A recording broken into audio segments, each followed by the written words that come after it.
Good morning, YouTube. I'm gonna do this again, guys. I cannot believe I just did a probably close to a 15-minute video and I realized my dad called me and it cut my camera off and I was just rambling on for another 3 or 4 minutes. But hey guys, glad to be back with you. It's been a while. I wanted to get my 1 year long term and maybe my last update on the T7 as far as getting into the details of it. Again, I appreciate anybody that gets on here and takes the time to listen to my rambling because I'm really good at it.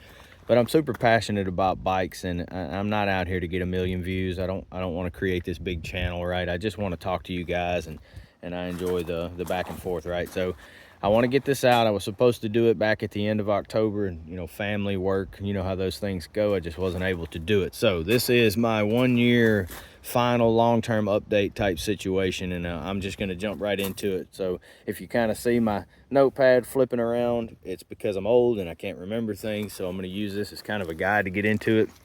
I didn't reach my goal of hitting 5,000 miles in a year, but I got close. It's been pretty cold even here in Mississippi, so riding, I haven't been riding much at all, but you know, 47, almost 4730, call it, pretty good for a year. I have a pretty time-consuming job, and I've got 2 small boys, so I can't crunch miles and do all the crazy stuff like these, you know, big boy channels do. So I'm gonna get right into this, guys. I want to rip the band-aid off. This motorcycle is a 70/30 motorcycle. So what do I mean by that before everybody gets fired up? The philosophy of use, I'm gonna steal that from on Nut and Fancy. Philosophy of use. This bike was designed to be a road bike, okay? Yes, it was designed to go off-road, but it's a 70/30 bike. People are going to argue with me, but as it comes from the factory, this bike is a 70/30 bike. All right, the tires, the suspension, and all of that stuff, you know, Yamaha's idea was we're going to kind of create this beautiful Dakar inspired, rally inspired adventure bike, and that's exactly what it is. It's an adventure bike. The vast majority of roads in the United States, and I would probably say even in Europe, are paved, guys. You know, most people that buy these bikes are going to ride them predominantly on the pavement, which, you know, I do for the most part. I live on gravel and I burn gravel roads all the time, but in stock form, that's a gravel bike riding fool right there. I mean, it's perfect for gravel riding. So can you take it off-road and beat it up, use it as an enduro bike? Yeah, you can do that. I don't ride it that way, and I personally don't think Yamaha designed it for that. Yes, you can do it. All right, so moving on from that, the suspension, let's talk about that. The suspension stock form is probably fine for most riders in that 170 to 190 pound range. I'm about 185. It's fine for me.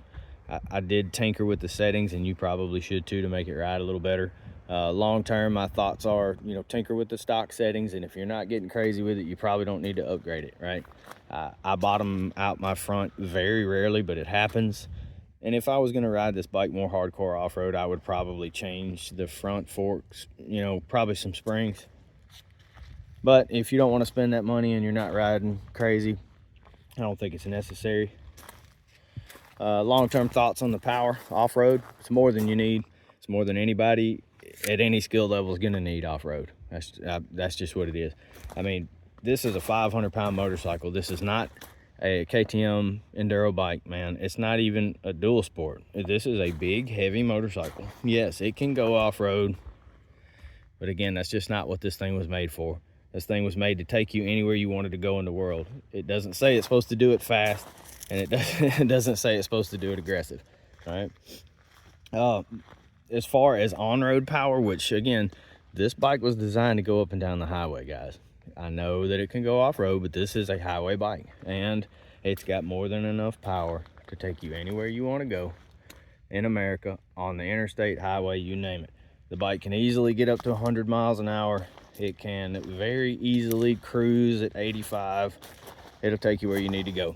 All right, so with that being said, I'm a street bike guy. I grew up on sport bikes.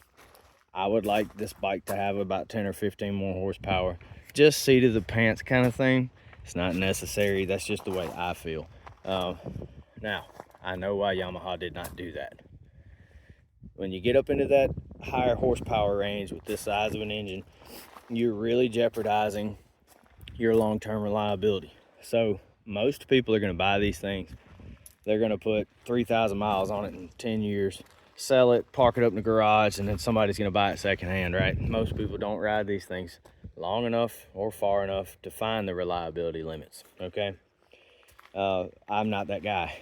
I put miles on stuff. So when you buy the Ducati, when you buy the Touareg, those bikes, we don't know. I have not seen a super high mileage Desert X. I have not seen a super high mileage Touareg. I know they're probably out there, but I could guarantee you, if you had to bet money with those people, they wouldn't confuse the reliability of this bike with those. So that's out there. I'm just saying that. If you hear some wind, I am recording this the morning of this crazy snowstorm, winter storm, whatever you want to call it. I'm recording it out here in my driveway. We're about 3 or 4 hours from it hitting, but it is currently very cold and my hand is freezing. So I apologize for all of that. All right, moving down to problems, long-term problems with this bike. I would say problems, I would say they're opportunities. That's my management jargon coming out there. So the stock pegs are terrible. The stock bash plate on the bottom's not ideal, which I'm running the 8 Turbis, 8 whatever the hell. It's not made to beat off rocks and stuff, but it's better than the one that was on it. The suspension settings are too soft for off-road. The handguards are a joke, and the bike doesn't have a rack, which, I mean, if you're buying it for what I did, the thing needs some type of rack. Now, with that being said, this bike looks so much better without it on there, but you gotta have it, right? All right, the other problem area for me personally is the cable throttle. I'm probably gonna light a fire with this with some people. This bike should have never had a cable throttle. You know, fight me. I'm sorry, it just shouldn't. I have never heard of somebody's digital throttle failing. This bike at this price point should have at least the option to put cruise control on it. Now, some people don't care about that. My advice to Yamaha would have been, make the Extreme model available in the US. Leave the cable throttle on the Extreme with the better suspension. Maybe put a more aggressive tire on the Extreme, and then leave the wire throttle on all the other ones. 95% of the people that buy these bikes are going to 95% ride them on the road, long distances, you know. And to me, there's no reason to having that cable throttle, because let's just rip the band-aid off again, guys. How many of you dupers, if that cable broke, could fix that on a trail? I'm sorry, I don't think y'all could do it. I can, but I've been tinkering with motorcycles for 30 years. Most of you guys lay this down and break the cable throttle. You're not fixing that on the trail, and even then, most of the time, you're gonna break it here from crashing. If you break this throttle assembly, you're not gonna have that in your backpack. So, I don't know. What's your thoughts on that? I would rather have cruise control. When you're out on the highway running 300 or 400 miles in a day, the cruise control is a night and day difference on your comfort, you know, all of that. The seat, real quick, the seat is uncomfortable if you burn miles all day long, but every motorcycle is. If you're gonna crunch miles, get you a better seat, or get you one of them covers. Anything other than that, seat's fine. All right. Let's see what else I got here. The tires. I love these STRs for what they are. That's why I'm running them out. There's so much banter back and forth on these tires. Almost 5,000 on them. They're fairly cooked, but they're still rideable. The front's still great. I'm gonna go to the AX41 Bridgestone. I don't think they're gonna last as long as the STRs, but we're gonna try them out. I like the way they look, and I am one of the guys that want my tires to look good. The front's still okay. It's getting there though. But that's almost 5,000 miles on those tires. That's fantastic to me for a motorcycle tire. I'm coming from the crotch rocket days where you get 1,500 out of a rear. All right, moving on.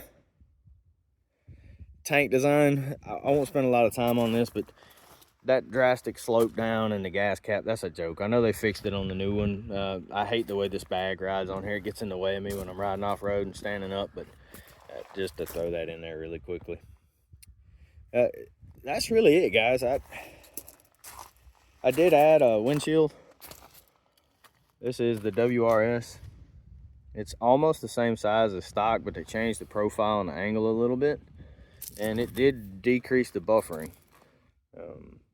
I've found that if you have a sleeker street helmet, the buffering's not as bad. But this one, for whatever reason, did greatly decrease the buffeting, and it's not very much different than the stock one. So just a tidbit there if you want to look into that. In the future, again, I wanted to get this video out, and I'm starting to shake a little bit, so I apologize if you see that in the camera. It's very cold out here. In the future, I want to do a video. My dad's got a Pan America. I've got this bike, and I've got one in the garage. I'll show you real quick before I cut this off. I want to do a spectrum video on bikes, how they're used, how they feel. I don't see a lot of people doing those back to back. They're almost comparing one bike to another, and a lot of times I get that so wrong. They'll take two bikes that are almost identical and compare them, and I'm like, guys, they're the same bike. You know, the KLX 300 and the CRF 300L. I mean, good Lord, if you're buying those bikes, you're not an aggressive professional rider anyway. Most noobs are not going to know the difference. And, you know, buy the one that you like the color the most, guys. That's what I would tell you. So, again, we'll do that. I probably won't do any more in-depth reviews on this bike unless something fails or I get crazy with something, but it's unlikely. So, I'll just walk over here real quick. Picked this thing up yesterday on Marketplace. It's another video I could do if I can find the time of finding these bikes and getting them on the road. Okay. This is a 2009 XT250, and this is the carbureted model before they fuel injected it. This one had carburetor problems. That's why I got a good deal on it. These bikes are out there, guys. I gave a little bit of nothing for this thing. It's in very good shape. It's the typical old guy bike. You know, they dropped it on both sides, some scratches on the exhaust shield, and a little bit on the sides of the, you know, the grab handle on the other. So they bought it, you know, dropped it a couple of times, got scared of it, parked it, and, you know, it sat for years with ethanol in it. So I got it running. It does have some carburetor problems I won't get into on this video, but I'm going to get this thing going, and this is going to be my putt around bike with my boys. You know, they both ride. Tenere's a little big to be just, you know, tooting around in the yard, so this is going to, you know, just be my little putter. But guys, I again, thank you for the people that take the time to watch these videos. I'm not a professional YouTuber. I don't have all the camera equipment. I don't edit the videos. Again, I just told you, I went through 12 minutes of my previous video and had to do it all over again because my dad called me in the middle of the video and it cut my camera off. So again, thank you. Don't text me.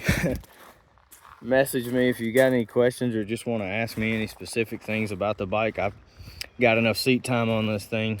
I'm not long haul Paul by any means, but I do ride it a lot and I plan to ride it in the future. So hit me up, guys. And again, thank you for watching my videos, and have a good day, and hopefully you're not going to get hit by this storm.